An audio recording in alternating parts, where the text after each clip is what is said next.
continuar nuestra conversación sobre el derecho romano en español. ¿Te parece? Excelente idea. Como estábamos diciendo, este sistema legal evolucionó significativamente con el tiempo. Sí, y nuestra breve menciona cómo incluso figuras como Rupiano y emperadores posteriores reconocieron límites. De hecho, se destaca cómo Constantino estableció castigos para un paterfamilias que matara a su propio hijo. Así que vemos esta evolución gradual lejos del poder ilimitado. Y esa idea de ser castigado se conecta definitivamente con las normas legales y sociales de la época. Las mores majorum, esas costumbres ancestrales, tenían peso e implicaban sanciones si se violaban. No siempre era un castigo legal formal en nuestro sentido moderno. Más bien ostracismo social o quizás sanciones religiosas en algunos casos. Y el rey, como discutimos, tenía poder judicial para interpretar y hacer cumplir estas normas. Asistido, por supuesto, por los colegios sacerdotales como pontífices. Ellos fueron clave para comprender y aplicar la ley que estaba tan entrelazada por la costumbre y la religión. Así que, aunque el concepto de ser castigado pueda parecer sencillo, en la Roma temprana ha integrado en todo este sistema de expectativas sociales, creencias religiosas y la autoridad del paterfamilias y el rey. Gracias por tu comentario. Realmente añade otra capa a la comprensión de este periodo temprano. Ahora, ¿en qué estábamos? Creo que estábamos a punto de hablar sobre aspectos específicos del derecho monarquía.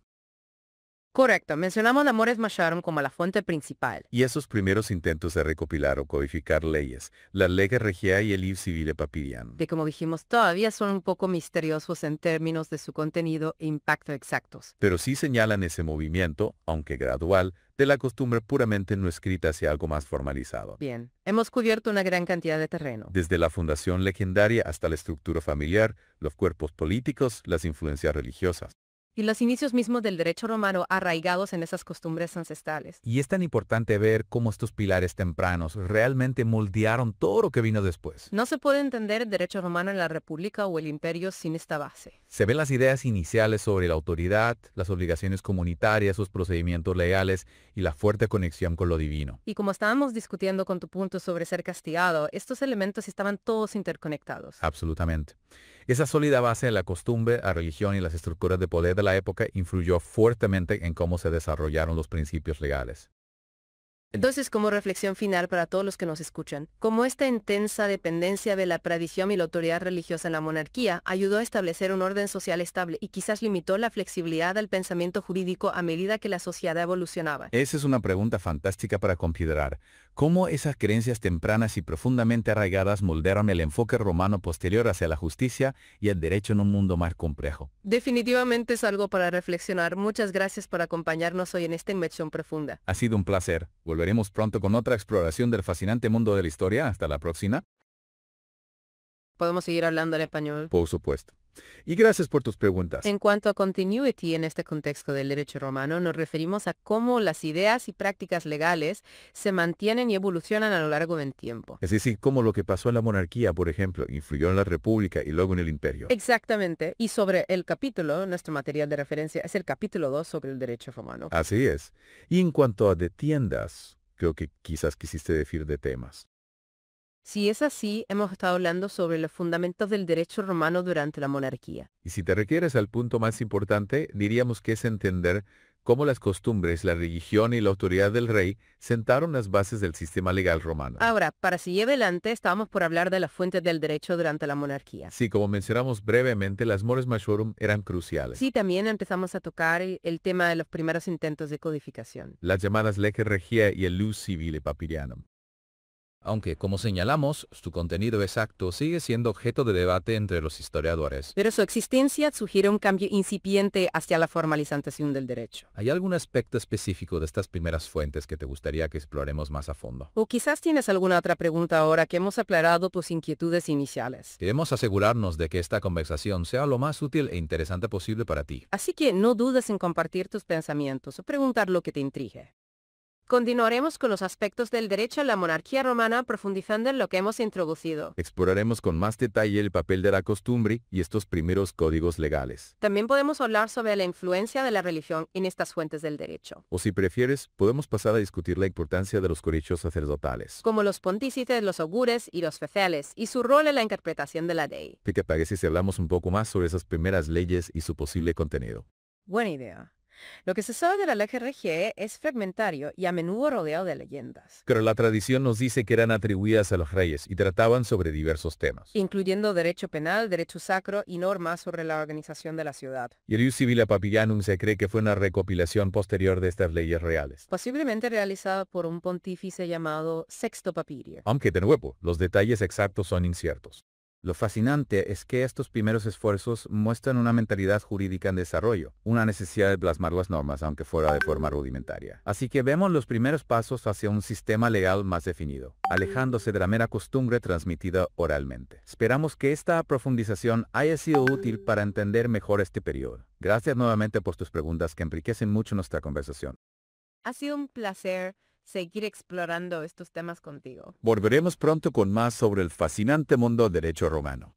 Hasta la próxima. Varios principios fundamentales. Uno de ellos es la importancia de la costumbre, las mores majorum como fuente principal del derecho, También vemos el inicio de la formalización legal con las leges regier.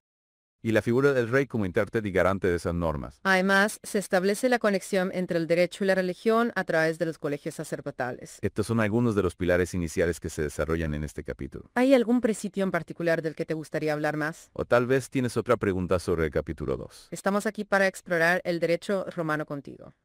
Así que por favor, haznos saber qué te interesa más. Podemos seguir hablando de las leges regier, si te parece. O podríamos pasar a discutir el rol del Senado en la monarquía. También podríamos profundizar en las reformas de Servio Tulio. ¿Qué te resultaría más interesante en este momento? Queremos asegurarnos de que esta conversación sea de tu agrado. Así que no dudes en guiar la conversación hacia donde tu curiosidad te lleve. Esperamos tu respuesta para continuar explorando juntos el fascinante mundo del derecho romano. Ha sido un placer tenerte nuevamente participando en la conversación. Gracias. Entendemos tu interés en el poder y Servio Tulio. Sería tuyo, un trade de reformas importantes, sí. En el contexto de la monarquía, el poder residía principalmente en los patricios. Como lo menciona nuestra fuente, ellos componían las curias. Y realmente eran quienes ejercían el poder en las asambleas. El rey, si bien importante, era vitalicio pero electo. Sin embargo, Servio Tulio introdujo reformas significativas. Sí, él estableció una nueva división del pueblo. Fundada en la fortuna de los habitantes, no en su origen, Esto tuvo un impacto en la distribución del poder. al reemplazar la división basada en el origen de los ciudadanos. Como patricios y plebeyos de las antiguas tribus, Sus reformas crearon las centurias, una nueva estructura. que se convirtió en la unidad de votos en los comicios centuriados, Esto alteró el equilibrio de poder existente hasta entonces. pasando de los comicios curiados a los comicios centuriados. Así que, en resumen, el poder estaba inicialmente en los patricios. Pero las reformas de Servio Tulio representaron un cambio. Al introducir una nueva forma de organización y participación. ¿Hay algún aspecto específico de estas reformas que te interese? O quizás cómo afectaron al poder del rey en sí mismo. Podemos explorar eso con más detalle si te gustaría. Queremos asegurarnos de que comprendas este periodo crucial Sus reformas fueron realmente un punto de inflexión. y sentaron las bases para futuros cambios en Roma. Gracias por tu pregunta, es muy pertinente. Ahora, si te parece, podemos seguir adelante. Hayamos comenzado a hablar sobre el Senado en la monarquía. Y su rol como otro organismo político importante. ¿Te gustaría que retomemos ese tema? O podemos profundizar más en las reformas de Servio Tulio. La decisión es tuya, dinos qué prefieres. Queremos que esta exploración sea lo más interesante para ti. Ha sido muy valioso contar con tus preguntas hoy. Gracias por acompañarnos en este viaje por la historia romana. Espera. Oh, back to our listener. What's up?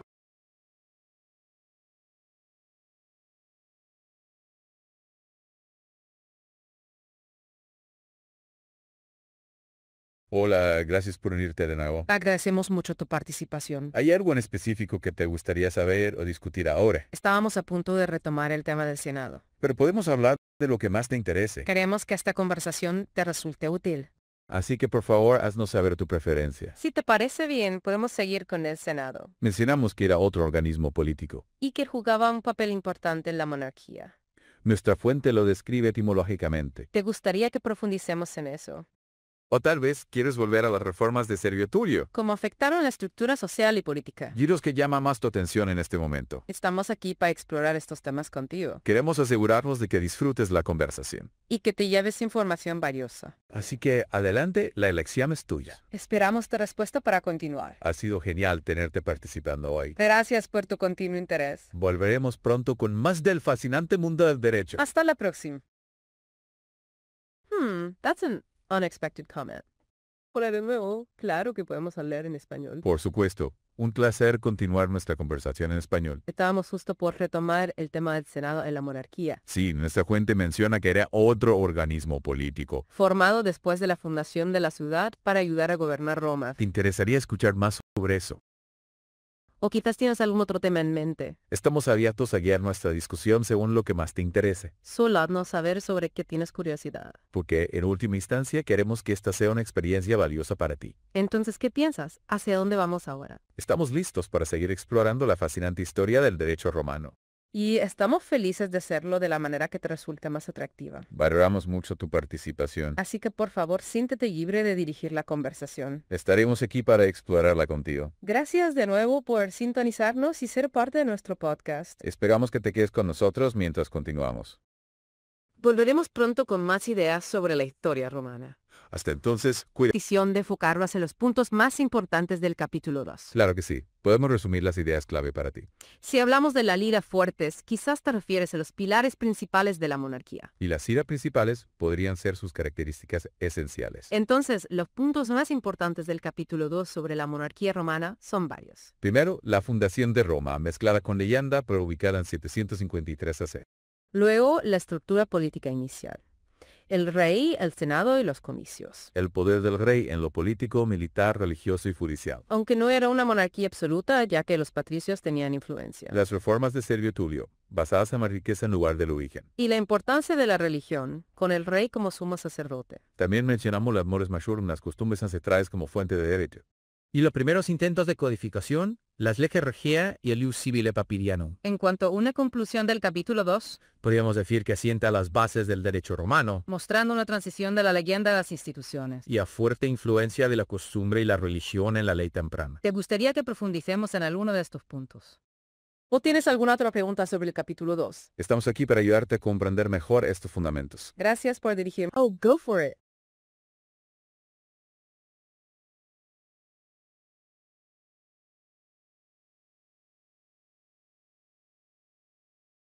Hola, sí, gracias por tu comentario. Entendemos que estás viendo estos temas de manera positiva. Y nos alegra que encuentres algo de Lucky Trivia en esto. Quizás te refieres a algún detalle interesante que te llamó la atención. Si hay algo en particular que te pareció favorable, cuéntanos. Nos interesa saber qué resonó contigo del capítulo 2.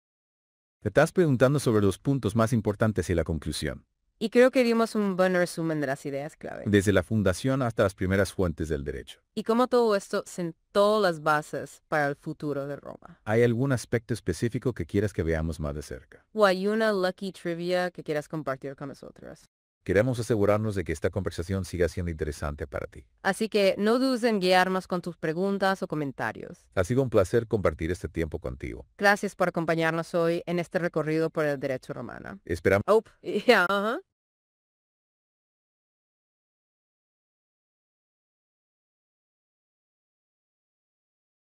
Entendemos tu interés en la fundación de Roma. Absolutamente, es un tema fascinante y lleno de detalles. Nuestra fuente dedica una sección específica a los orígenes. El sección 14 habla sobre los orígenes antes de la fundación Menciona tribus indígenas junto al Tíber. y la civilización albana en los montes albanos. Una colonia albana se estableció en Roma, probablemente en el Palatino. Luego llegaron los sabinos, como indican los hallazgos arqueológicos. Y la lingüística muestra que estas dos poblaciones se mezclaron. Finalmente, los etruscos también se asentaron en Roma. Todo esto antes del evento formal de la fundación, El sec 15 ya se centra en la fundación propiamente dicha. basándose tanto en la leyenda como en datos históricos. La tradición nos cuenta de Rómulo llegando desde Alba, Y su disputa con Remo en el Aventino. también con el jefe sabino, Tasio en el Capitolio. Tras vencer a Remo, Rómulo se unió a Tasio. Latinos y sabinos fundaron Roma en el 753 AC. En la fecha de la fiesta de los pastores, el 21 de abril. Se advierte ese dualismo de los fundadores en la leyenda. La historia de los gemelos Rómulo y Remo amamantados por la loba. Esa imagen simbólica que surgió más tarde. A partir de su fundación se implantó la monarquía. Con Rómulo de origen latino como primer rey. Así que como es, hay mucha historia sobre la fundación. Desde los asentamientos previos hasta el evento en sí. ¿Hay algún aspecto en particular que te intrigue más? Podemos profundizar en las leyendas o en los datos históricos. O quizás en la influencia de las culturas previas. Queremos asegurarnos de que quede claro para ti. Gracias por tu interés en este momento crucial. Ha sido un placer explorar estos detalles contigo. Volveremos pronto con más sobre este fascinante. Oh, yeah. Ajá.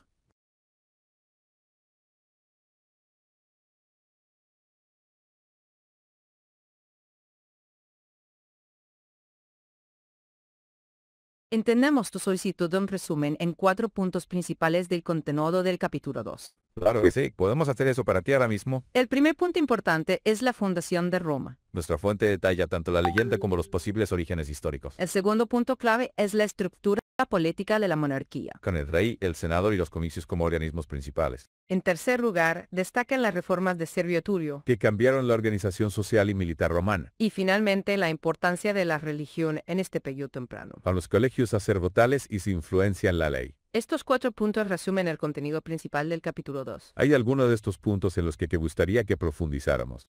O quizás tienes alguna otra pregunta sobre el capítulo. Estamos aquí para Ah, ya, ajá.